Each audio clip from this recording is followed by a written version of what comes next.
Assalamualaikum warahmatullahi wabarakatuh. Allahu Akbar, Allahu Akbar.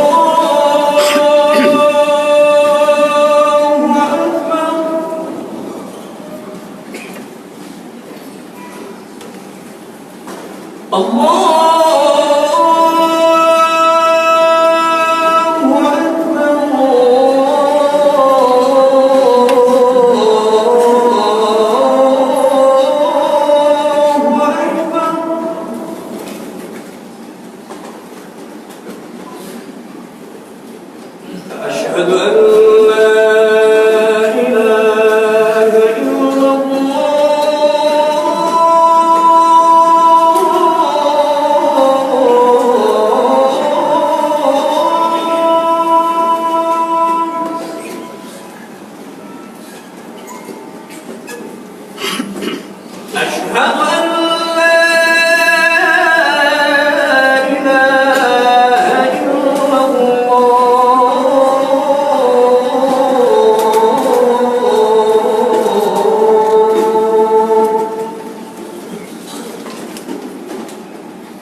Alhamdulillah, alhamdulillahilladzi arsala rasulahu bil huda wa dinil haq liyudhhirahu 'ala ad-dini kulli wa kafa billahi syahida. Amma ba'du. Hadirin yang terhormat, Jamaah Jumat yang dirahmati Allah Subhanahu wa taala. Pertama-tama marilah kita menyampaikan puji syukur kehadirat Allah Subhanahu wa taala atas limpahan rahmat dan karunia-Nya, atas taufik dan hidayah-Nya. Pada hari ini dan saat ini kita dapat hadir memenuhi undangan Allah dan panggilan-Nya, yaitu melaksanakan salat Jumat yang diwajibkan atas setiap pundak kaum muslimin khususnya.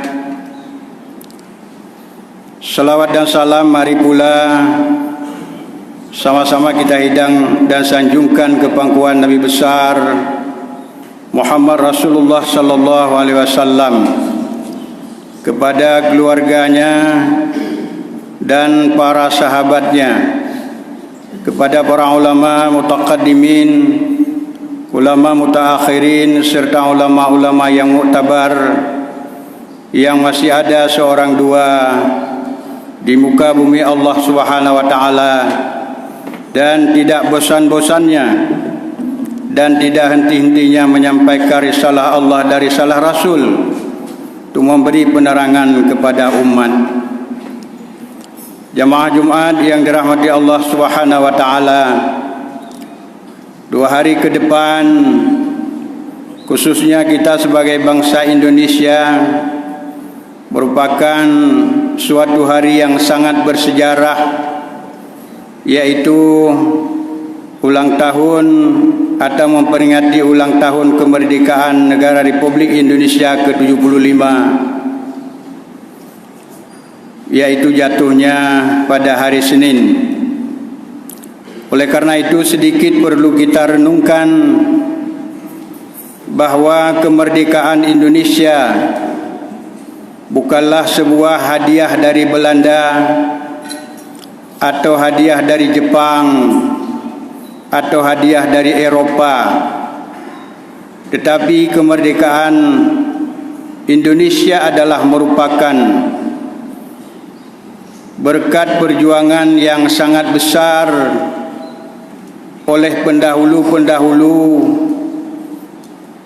dengan mengorbankan jiwanya, hartanya, bahkan rela korban nyawanya demi memerdekakan bangsanya dan rakyatnya daripada penjajahan Belanda dan Jepang yang sudah 350 tahun lebih berada di bumi kita.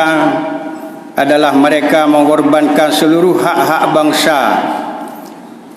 Penjajahan merupakan sesuatu yang sangat pahit, sangat tidak enak, bahkan mengorbankan hak hukum, hak ekonomi, hak politik, dan lain hak sosial dan sebagainya mereka korbankan, sehingga bangsa sangat susah untuk bergerak, apalagi kebebasan beragama. Oleh karena itu kita perlu renungkan dan kita timbulkan rasa syukur kepada Allah Subhanahu wa taala.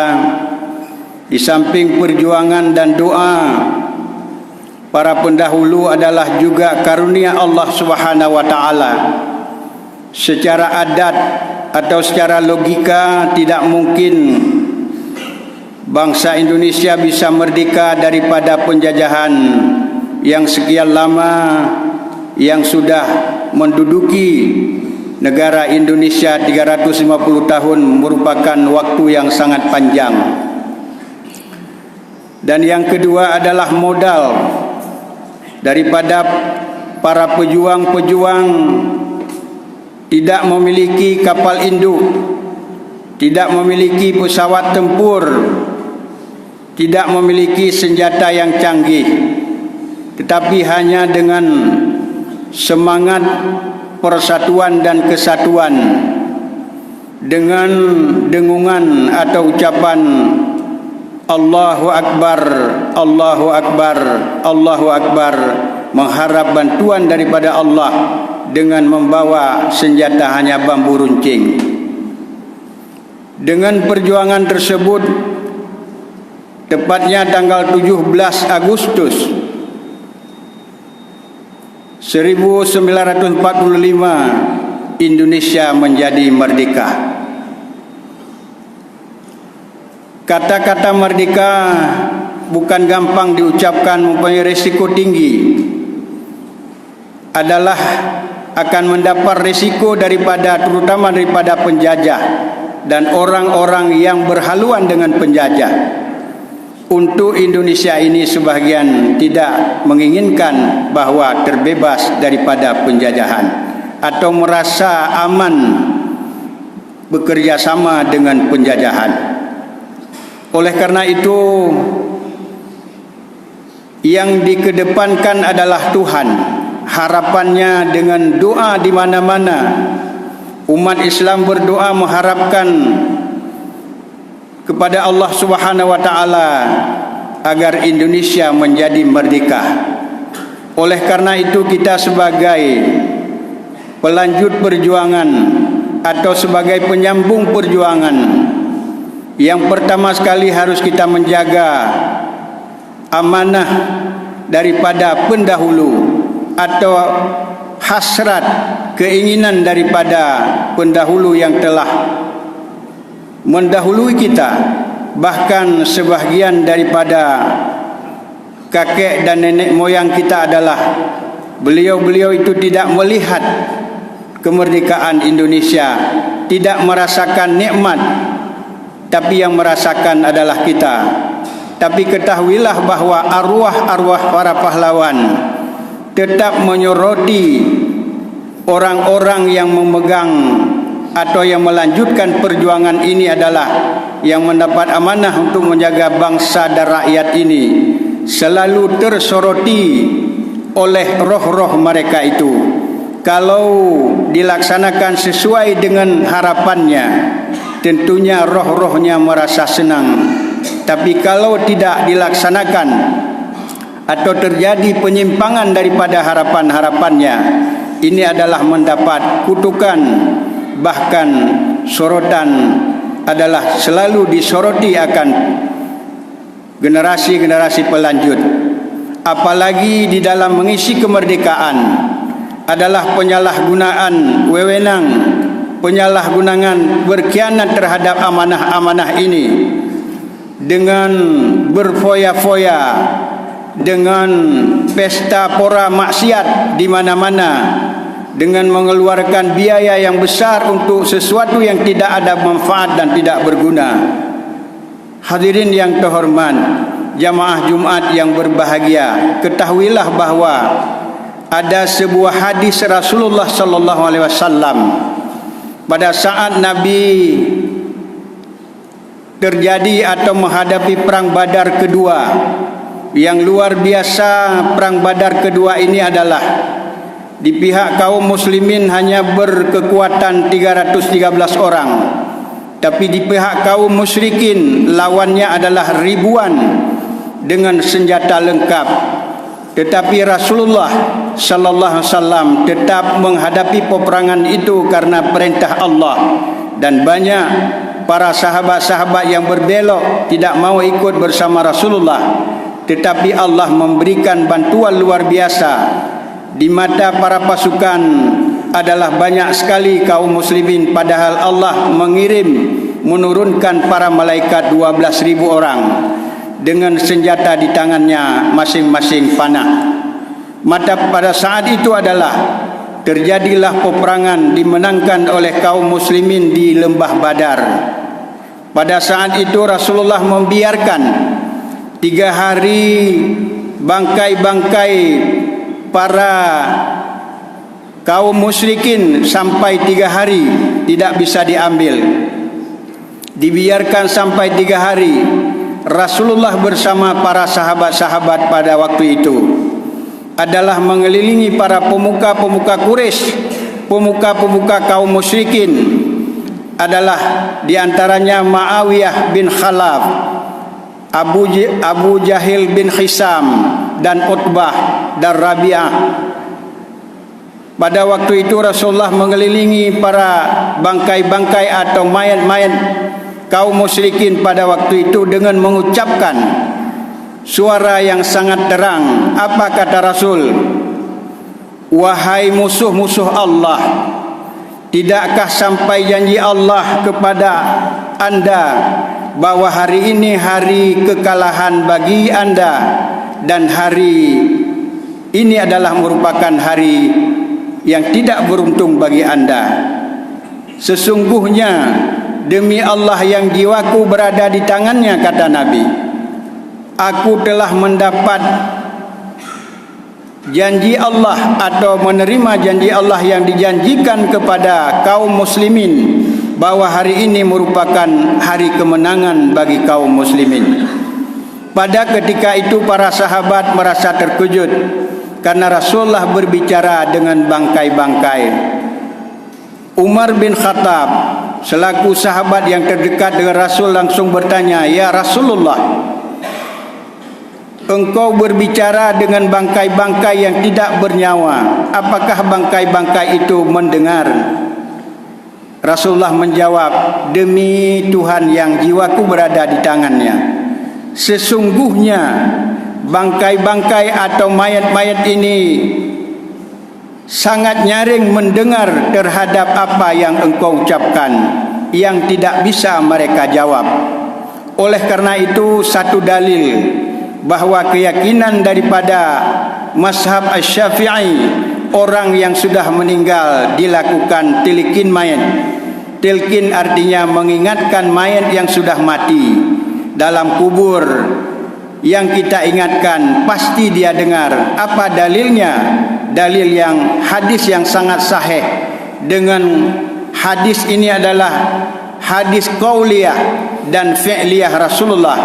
Karena hadis adalah ma udhifa anin Nabi sallallahu alaihi wasallam qaulan wa fi'lan wa sifatan wa takriran.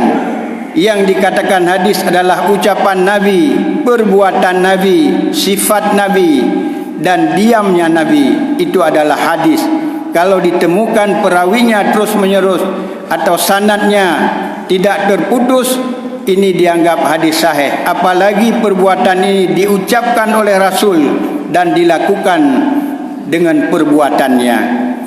Oleh karena itu, para syuhada-syuhada yang telah gugur di medan perjuangan, dia selalu menyoroti dan melihat apa yang dilakukan oleh generasi-generasi selanjutnya, sesuai dengan harapannya atau tidak. Kalau sesuai, beliau akan senang dan kita pun hidup akan bahagia. Tapi kalau menyimpang, berkhianat terhadap hasil perjuangannya, beliau itu akan selalu mengutuk terhadap generasi-generasi atau kita sebagai generasi penerus. Hadirin yang terhormat, jamaah Jumat yang berbahagia, bagaimana bentuk rasa syukur terhadap nikmat merdeka ini? Yang pertama tentunya syukur ini adalah yang perlu kita pahami. Allah mengatakan la in syakartum la azidannakum wa la in kafartum inna azabi la syadid. Kalau engkau syukur terhadap nikmat yang telah kuberikan, la azidannakum, Allah akan menambah kenikmatan-kenikmatan yang belum pernah kau rasakan, yang belum pernah kau nikmati, yang belum pernah kau bayangkan. Wala in kafartum inna azabi lasyadid. Kalau kamu kufur, ingatlah bahwa sesungguhnya azab Allah adalah sangat-sangat dahsyat. Syukur artinya ada dua kata, syukur dan kufur, tidak ada tiga. Kalau orang sudah bersyukur, pasti orang itu bukan orang yang kufur. Tapi apabila seseorang tidak syukur, pasti orang ini dikelompokkan pada orang yang kufur.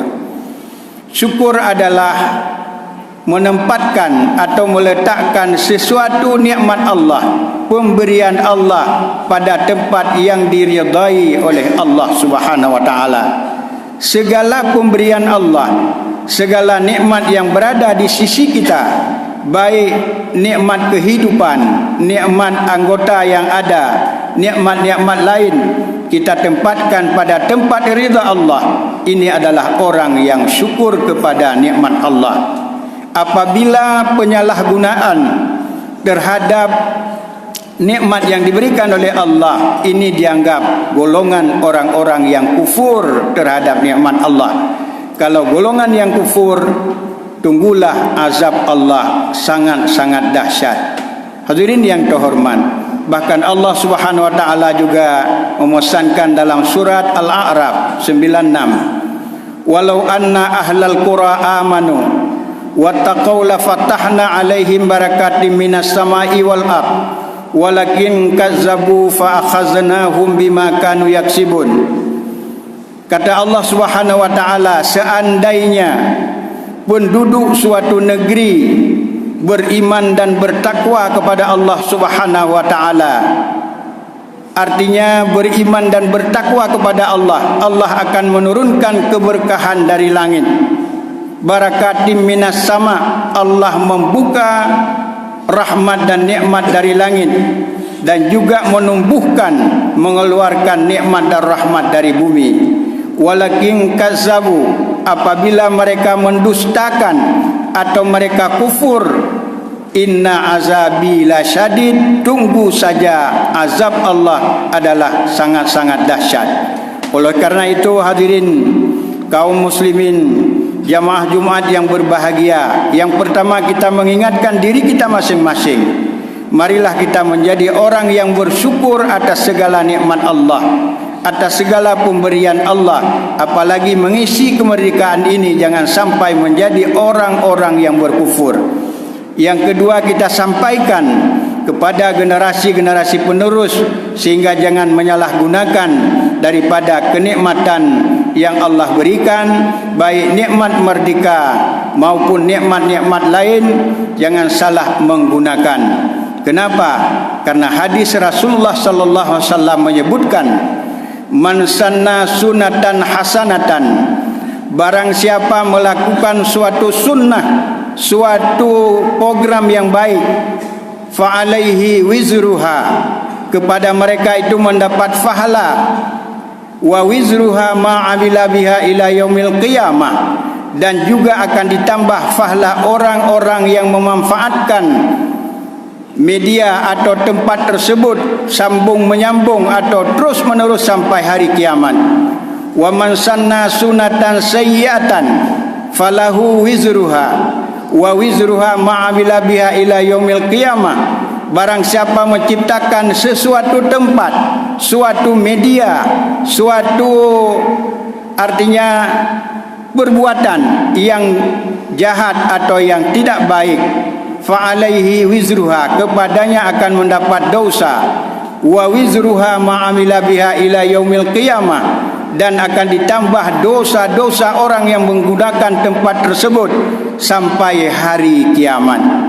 Oleh karena itu, marilah sama-sama kita berbuat baik, menciptakan sesuatu program yang baik, mendapat pahala di sisi Allah, dan akan ditambah pahalanya sampai hari kiamat. Umpamanya kita ikut dalam membangun masjid, membangun pesantren, membangun balai pengajian atau tempat-tempat lain, rumah sakit Islam umpamanya, sekolah Islam umpamanya, ini mendapat pahala. Dan juga Allah akan menambah pahala sejumlah orang yang mengambil faedah atau menggunakan tempat tersebut secara terus menerus sampai hari kiamat, tidak akan putus-putus. Di samping orang tersebut mendapat pahala, diberikan pahala kepada kita.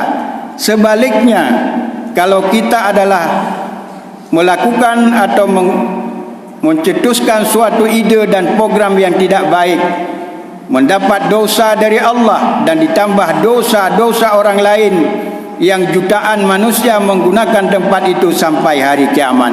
Ini adalah sehingga kita disebut dengan orang yang bangkrut nanti hari kiamat. Hadirin yang terhormat, oleh karena itu marilah sama-sama kita adalah berjihad, berjuang di jalan Allah dengan segala upaya. Kata Nabi, man kana lahu ilmun falyatasaddaq bimalihi. Orang-orang yang punya ilmu, dia bersedekah dengan ilmunya, berjihad dengan ilmunya. Wa man kana lahu malun falyatasaddaq bimalihi. Orang-orang yang punya harta, dia bersedekah dengan hartanya. Wa man kana lahu quwwatun falyatasaddaq biquwwatih.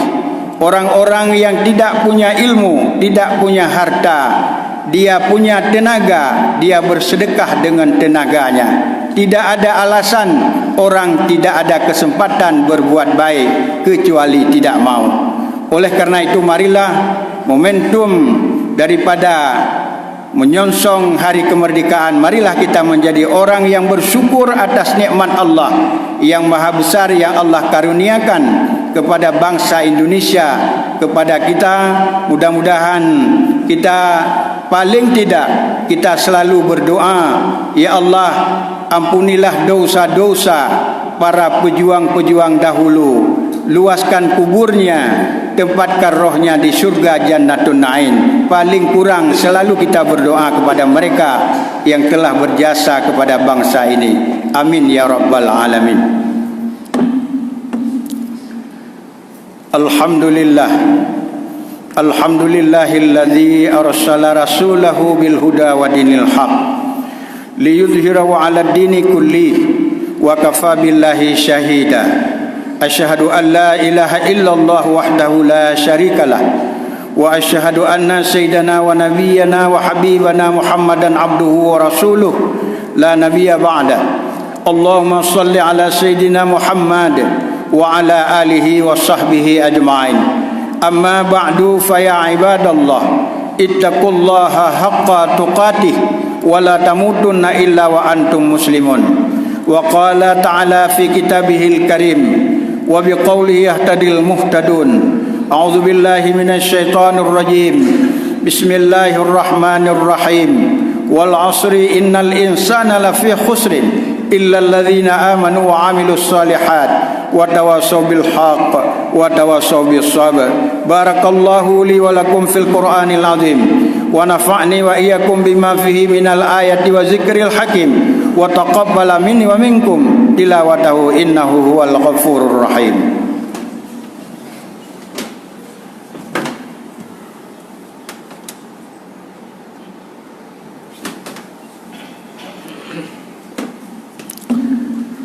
Alhamdulillah, alhamdulillahilladzi 'allama bil qalam, 'allamal insana ma lam ya'lam. Wassalatu wassalamu ala sayyidil arabi wal ajam wa ala alihi wa sahbihi zawil fadli wal kiram. Asyhadu an la ilaha illallah wahdahu la syarikalah wa asyhadu anna sayyidana wa nabiyyana wa habibana Muhammadan abduhu wa rasuluh la nabiyya ba'dah. Allahumma salli ala sayyidina Muhammad wa ala alihi wa sahbihi ajma'in. Amma ba'du, fa ya ibadallah, ittaqullaha haqqa tuqatih wa la tamutunna illa wa antum muslimun. Wa qala ta'ala fi kitabihil karim wa biqaulihi yahtadil muhtadun. A'udzu billahi minasy syaithanir rajim. Bismillahirrahmanirrahim. Qul huwallahu ahad, Allahus samad, lam yalid wa lam yulad wa lam yakul lahu kufuwan ahad. Allahumma ighfir lil muslimina wal muslimat wal mu'minina wal mu'minat al ahya'i minhum wal amwat wa tabi' bainana wa bainahum bil khairat. Rabbi ighfir warham wa anta khairur rahimin. Wa la haula wa la quwwata illa billahil aliyil azim. Rabbana taqabbal minna wa du'ana innaka antas samiul alim wa tub alaina innaka antat tawwabur rahim. Rabbana zalamna anfusana wa illam taghfir lana wa tarhamna lanakunanna minal khasirin. Rabbana hab lana min azwajina wa dzurriyyatina qurrata ayun waj'alna lil muttaqina imama. Rabbana atina fid dunya hasanah wa fil akhirati hasanah wa qina azabannar. Wa la dzikrullahi akbar wallahu ya'lamu ma tasna'un. Aqimis shalah.